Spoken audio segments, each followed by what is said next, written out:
Hello and welcome to Special Report for Tuesday, September the 15th. Thank you very much for joining us this afternoon. Thank you to KC Securities for your sponsorship. We are waiting for Doug Ford's press conference. It's coming from Guelph today, and he's going to be joined by Christine Elliott, who's the Deputy Premier and Minister of Health, as well as Vic Fedeli, who's the Minister of Economic Development, Job Creation and Trade. We will carry that live for you in just a moment. Also, the boil water advisory has been lifted out in Richards Landing, out on St. Joe's Island. But before we go to Doug Ford, we're going to go over the weather. Daniel, what's going on, buddy? Thank you very much, Chris. Good afternoon, everybody. September 15th. We're cruising right along here through September.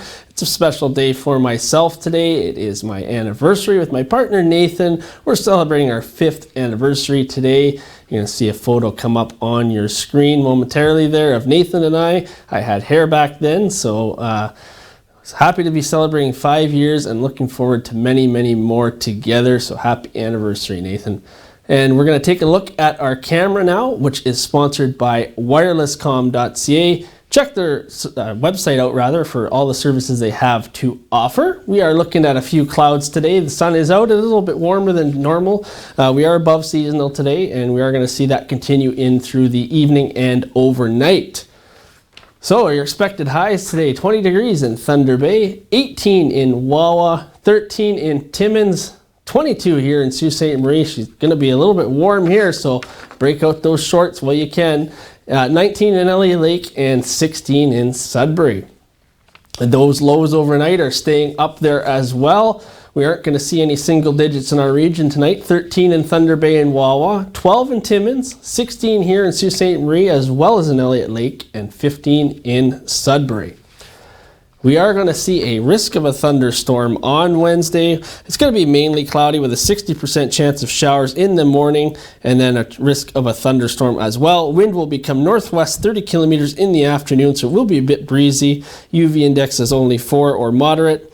Overnight, we'll see cloudy periods with a 30% chance of showers, and wind will continue. It'll be a low of 7 overnight on Wednesday. Thursday, things will clear up, the wind will blow things through, and we will see only a high of 12 degrees and a low of 6 overnight, with a few clouds still around. Those will clear out completely for Friday with a high of 13 degrees. Nice sunny day, but only a low of 5 overnight. So we're going to get those cool, clear nights coming up.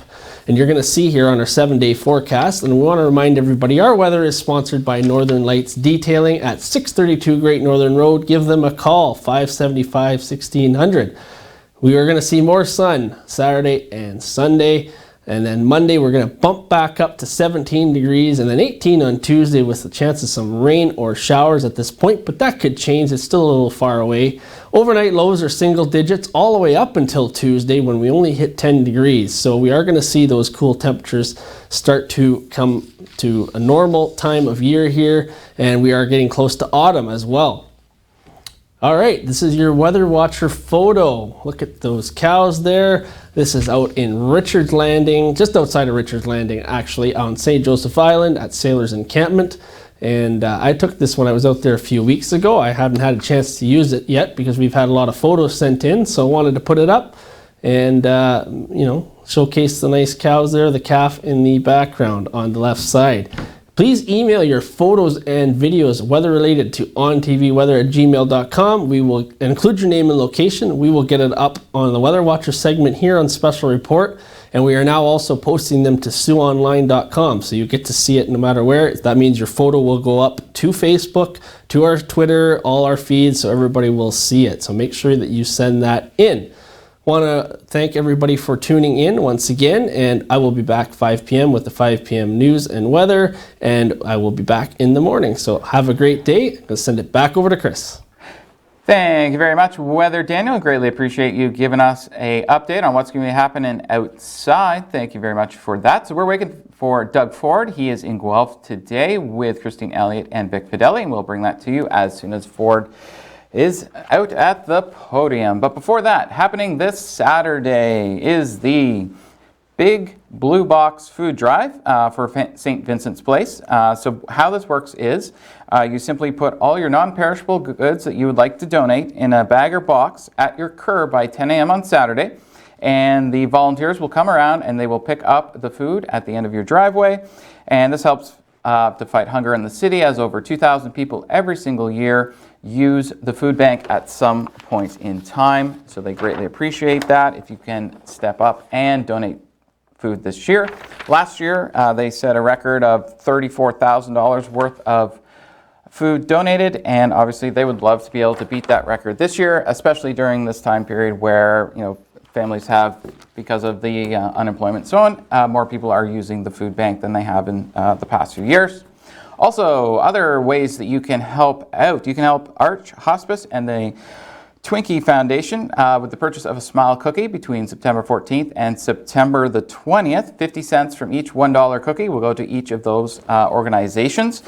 If you want to buy them in sort of bulk, maybe for your staff or to donate to an organization or so on, you can go to our website and on there just look for the Smile cookie information, click on that, and there's a link through to the order form.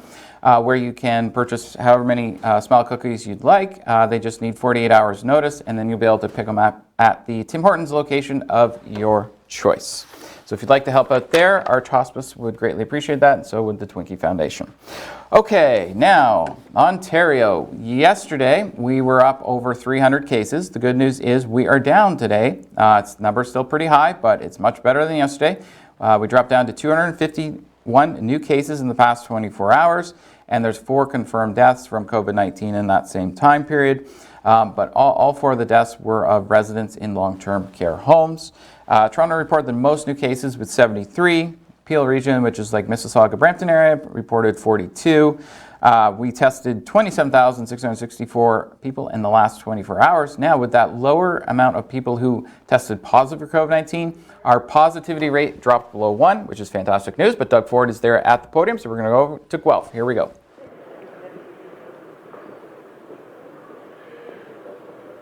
Well, good afternoon. It's great to be here in beautiful Guelph.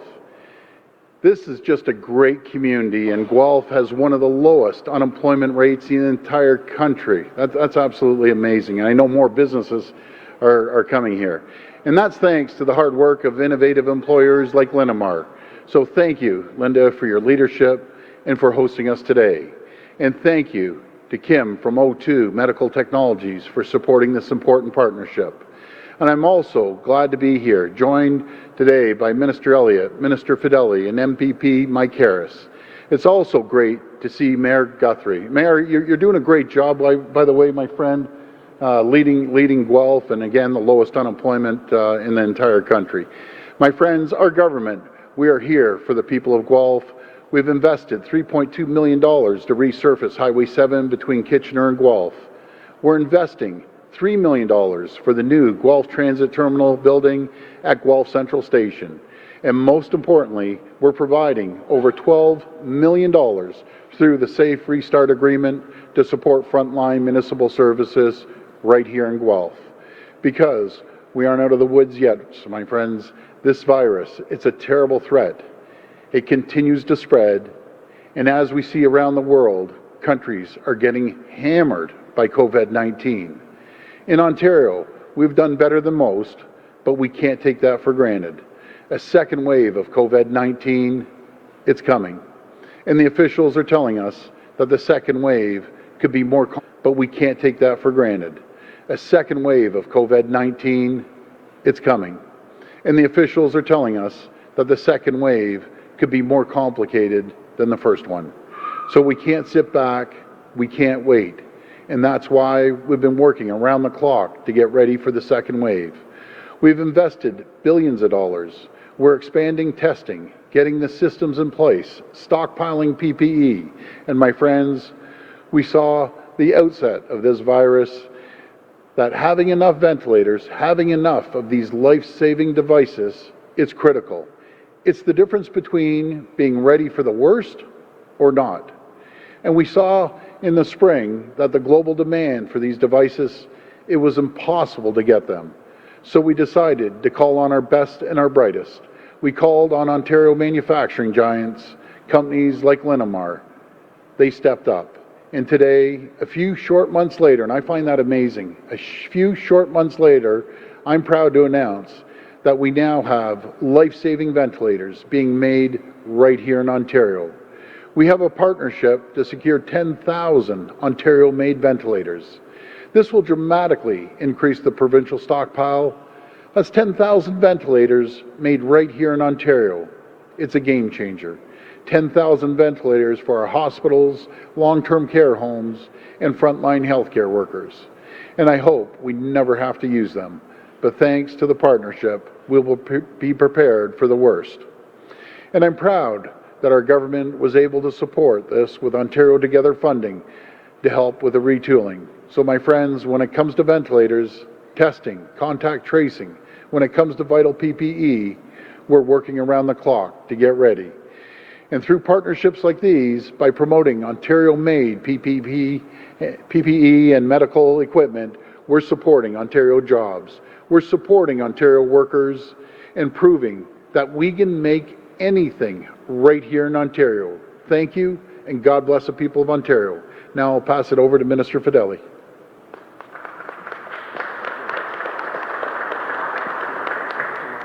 Thank you, Premier, and thank you for your ongoing leadership and continued support for our Ontario manufacturing.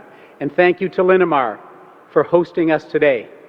When this pandemic began, the people of Ontario stood up and said in one loud, clear voice, "What can we do to help?" It was a true demonstration of the Ontario spirit. From neighbours checking on vulnerable neighbours, to the donation of millions of dollars of critical supplies. So when we said we needed PPE, when we needed medical equipment, when we said that it was time to unleash the unstoppable force of Ontario workers and Ontario innovation to build Made in Ontario solutions, the response from business, workers, and communities was incredible. Through the Ontario Together portal and Ontario Together Fund, and through the leadership of Premier Ford, our government helped mobilize our province's manufacturing and innovation might. So companies like Linamar, O2, and Bombardier can bring their expertise into Linamar, who has retooled their assembly line to manufacture the E700 ventilator parts to make these life-saving devices. Linamar, O2, and their partners came together under extraordinary circumstances to ensure Ontario's emergency preparedness throughout the last several months. As COVID-19 is a respiratory disease, E700 ventilators are among the most critical and coveted pieces of equipment for helping patients. What stands out about this project is Linamar's quick response to pave the way for domestically produced medical equipment.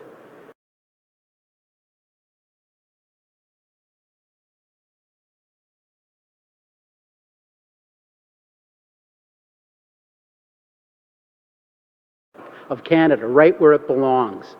And we can all be confident that when that call goes out, our world-class entrepreneurs and innovators will answer, prioritizing Made in Ontario solutions. By working together, we will emerge from this pandemic a more united and resilient province than ever before. And now it's my pleasure to invite to the podium the CEO of Linamar, Linda Hasenfratz.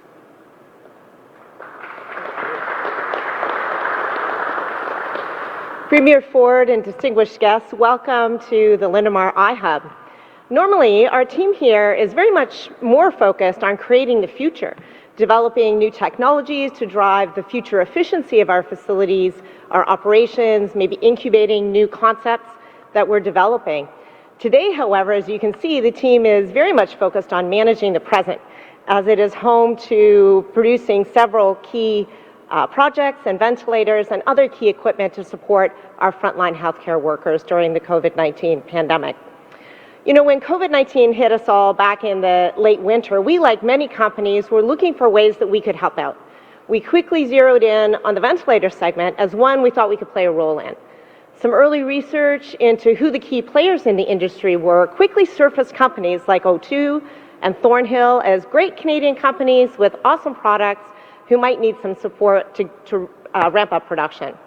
We were also approached by some other ventilator companies to provide them parts as well. And in a matter of literally 2 weeks, we were in production for components for O2, for GM Ventec, and for Zoll. And just a few weeks later, we were production ready to make entire assemblies for Thornhill of their comprehensive ventilator and full life support systems, a complex assembly of more than 1,700 individual components, as well as a UV disinfection unit for Clean Slate to clean cell phones and other electronic equipment. Our team was truly impressive in pulling off this incredibly condensed time frame. They literally worked to clean cell phones and other electronic equipment. Our team was truly impressive in pulling off this incredibly condensed time frame. They literally worked day and night, 7 days a week to make it happen. I'll also say that the experience was a really positive one for our people. These 5 projects allowed us to call back about 600 of our 9,000 employees in Guelph to full-time work. And it gave our team something really positive to focus on, something they and their families could be really proud of them for doing. And I really feel like the morale boost for all of us was a really important light in a pretty cloudy time frame for us. Now, some people have asked me, how do we do it? How do we get tooled up so quickly? And my response is really twofold. First, the fantastic culture that we have at Linamar to be responsive, to react quickly to any situation, and an incredible work ethic to just work until you get the job done. And secondly, an incredibly deep pool of... Now, some people have asked me, how do we do it? How do we get tooled up so quickly? And my response is really twofold. First, the fantastic culture that we have at Linamar to be responsive, to react quickly to any situation, and an incredible work ethic to just work until you get the job done. And secondly, an incredibly deep pool of technical talent that we have here at Linamar. I literally feel like there's nothing this team could not take on in manufacturing, and I'm really, really proud of them. I believe we were also able to do this in record timing thanks to the incredible collaboration between our government, our ventilator company customers, and ourselves. You know, it's really amazing how a crisis can mobilize a group of people to work together so seamlessly to achieve a common goal. And I have to commend you, Premier Ford, and your hardworking team, who I know worked late into the night, 7 days a week as well, to get the people of this province what they needed to support them. I think you guys did a fantastic job, and I'm sure lives were saved because of it. The establishment of the Ontario Together Fund was key to helping us all in a time we didn't have a lot of spare cash to finance tooling up these lines, and we are very grateful for your support. Winston Churchill said, if you're going through hell, keep going. And that is certainly what we have been doing. So thank you again to the province and our partners for the collaboration and the support to work together on this really important initiative. I'd like now to welcome to the podium the CEO of O2 Medical Technologies, Kim Laziline.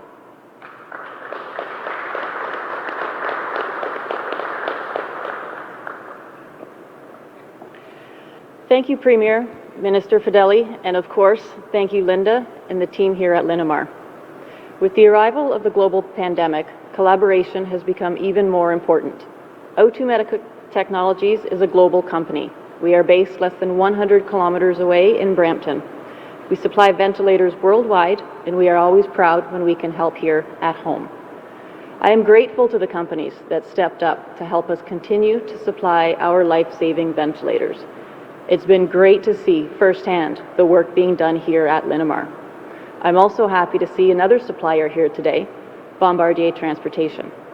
They are well known for building commuter trains, subways, and streetcars, yet they stepped up to take on assembling various components and sub-assemblies for us in Thunder Bay, and they were able to recall 50 employees to do this work. I'm giving a shout out to all the employees who made this happen, and a big, heartfelt thank you. I understand the Canadian manufacturers and exporters, with the help from the Ontario government, have launched a program to highlight Ontario-made products. I'm proud to say that we here at O2 can absolutely place that logo on our ventilators. Thank you. And now I would like to invite to the podium the Mayor of Guelph, Cam Guthrie. Good job, Cam. You're a future in politics.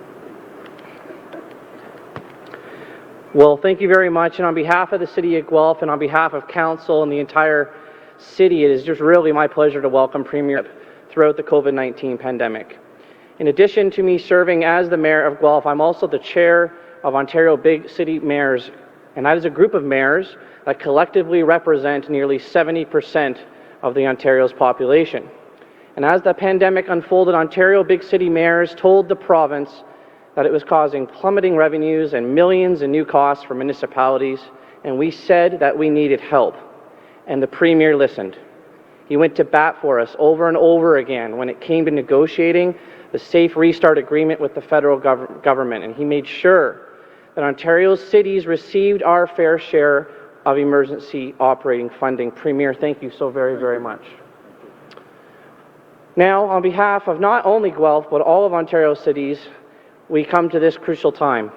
Thank you again to the Premier for having our back. And we know that at this crisis time that it is far from over. There are many challenges ahead, including the challenge of those strengths. Guelph has always been proud to be home to Linamar, from its beginnings in Frank Hasenfratz's basement or garage to its current position as an innovation powerhouse that employs thousands of people. This is an incredible Ontario success story. Linamar could have located anywhere, but they chose Guelph. They chose to invest in Guelph, grow in Guelph, and we are very proud and grateful for that. From its very beginning, Linamar has been dedicated to innovation and technology. It comes as no surprise to me that they are innovating once again and bringing their world-class manufacturing expertise to support Ontario's healthcare system with O2 in this time of need. Congratulations on today's announcement, and again, welcome to Guelph. Thank you very much.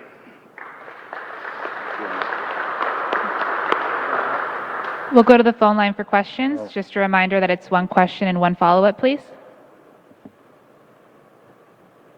Your first question comes from Lucas Meyer with News Talk 1010. Please go ahead. Hi, Lucas. Thanks very much.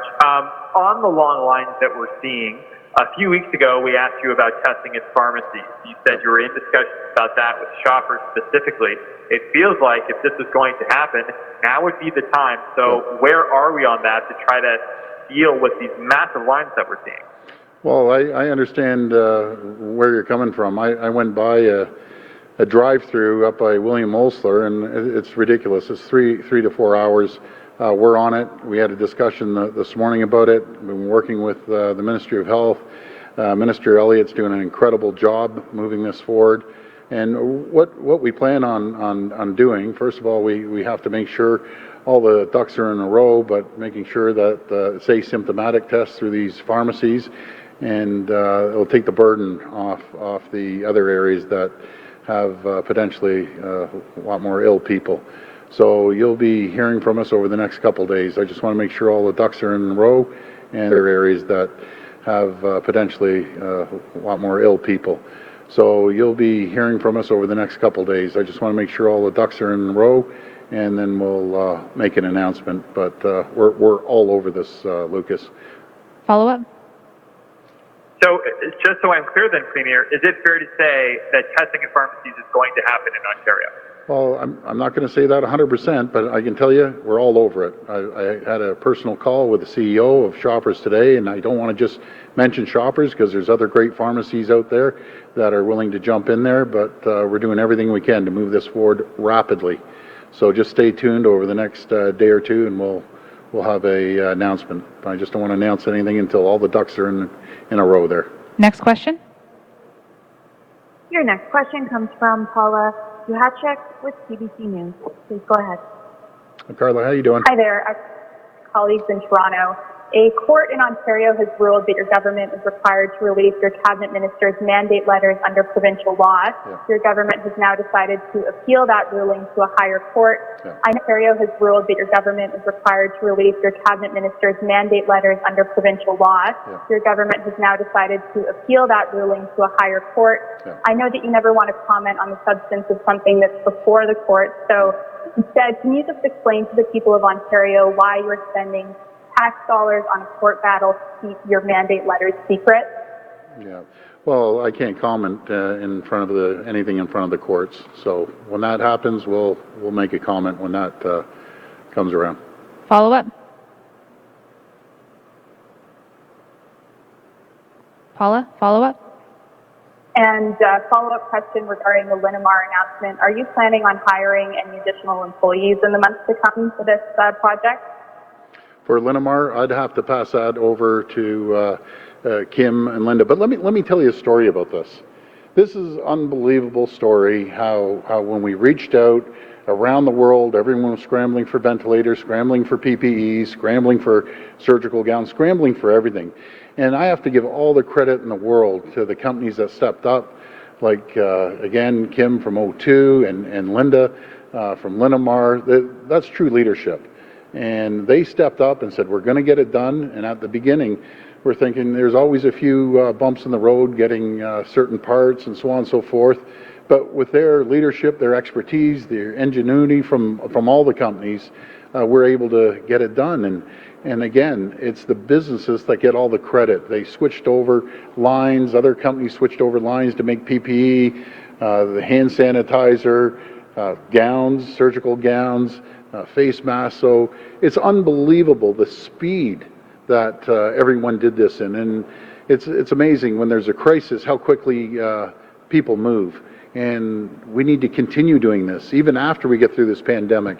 It's about collaboration between the private sector, all three levels of government, working together, and forget about all this political stripe nonsense, because it drives me crazy. Let's move together as a unit, and we're unstoppable.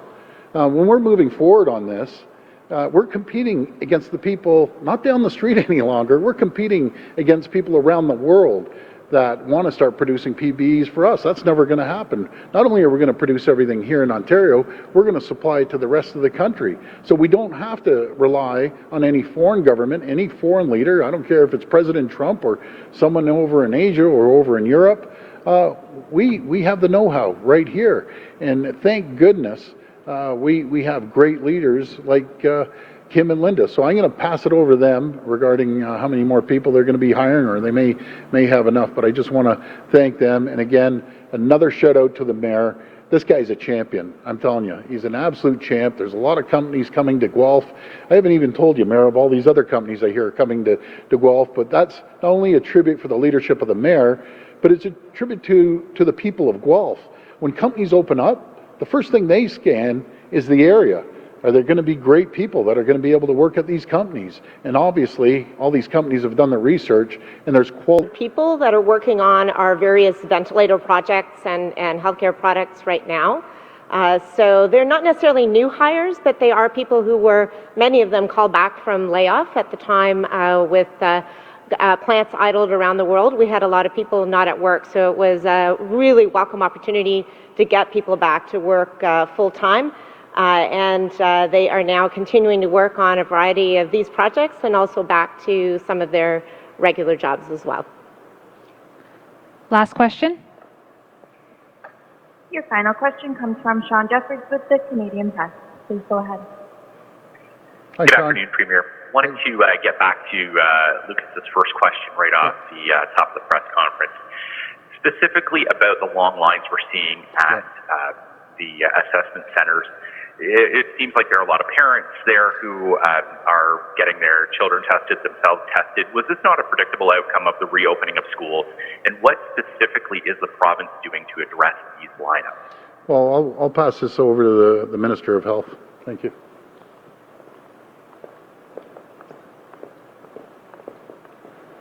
Well, first I would say that the good news here is that people are going to be tested. We've asked people to do that if they have concerns, if they have some symptoms, if they feel that they've been in touch with somebody with COVID-19, we want them to be tested. But they also deserve to be tested in a timely manner. And we are aware that there are some significant lineups in many different parts of Ontario. So we are looking at the best way to address those issues, whether it be through pharmacies, through labs, through other ways to enhance our assessment facilities. So as the Premier has said, we are looking at all of those alternatives right now, and we will have an answer in the next few days, because you're right, people are concerned, particularly for their children going back to school. We did anticipate an increase in the lineups, but perhaps not to this extent, and so we will be ready. We are boosting our capacity at assessment centers as well as our lab testing facilities, because it's one thing to have the test, but you also need to have the test read and understand whether you have COVID or not. So we are increasing our facilities in both of those areas. Follow-up? That's great. And if I could just Premier, yesterday you talked a lot about the possibility of more shutdowns in different regions because of rising COVID case numbers. And you pointed out the need to really rein in the social gatherings that are contributing to the spread. What is the province going to do to address that? It seems like you're asking for people to take individual responsibility, but couldn't the province do something? Couldn't the province change its plan to address that and head off these shutdowns?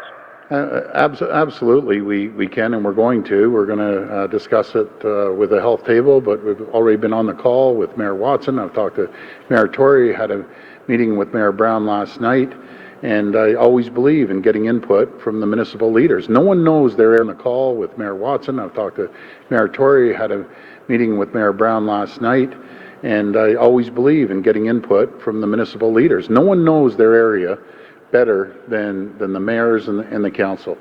So we're reaching out to them. They've given us some areas of concern. We're going to address them right away. I just want to back up for the question of the testing. The province as a whole, and it's really credit to Ontario Health and the public health agencies around the province. They get a tremendous amount of credit. We are hammering the testing. You look, we're 38% of the population. We're doing 52% of the testing, and we're going to continue ramping up. You always see the numbers. I think yesterday was 29,000, but we're always hovering in between 23 and 30,000. We're going to be ramping up to a lot higher numbers than that. We're getting ready, and again, I just want to thank the Matt Andersons of the world, Dr. Dirk of the world, and Dr. Williams, and all the health teams, all 34 of them around the province. Folks, we're ready. We're ramping up, and I know there's going to be a few bumps, but we've been able to get through it. And some of the accomplishments that the private sector and the people are doing are phenomenal. And I just asked the small percentage, the 1 or 2% are having these parties in the backyard. Guys, we just can't do it. We just can't do it. It's not from a lack of advertising. Unless you're living in a cave or you're living underneath some rock somewhere, you can't turn on the radio, you can't turn on the television without some advertising from the federal government, provincial or municipal government. And it's not the whole province. It's 3 areas that we see the outbreaks. We have a phenomenal tracking and tracing team, and we're going to be all over this. So just stay tuned. Over the next day or two, we're going to be rolling out announcements for regions that are affected, and also about the testing and taking the burden off the hospitals and other testing areas. So I just want to thank everyone, and again, I want to thank Kim at O2.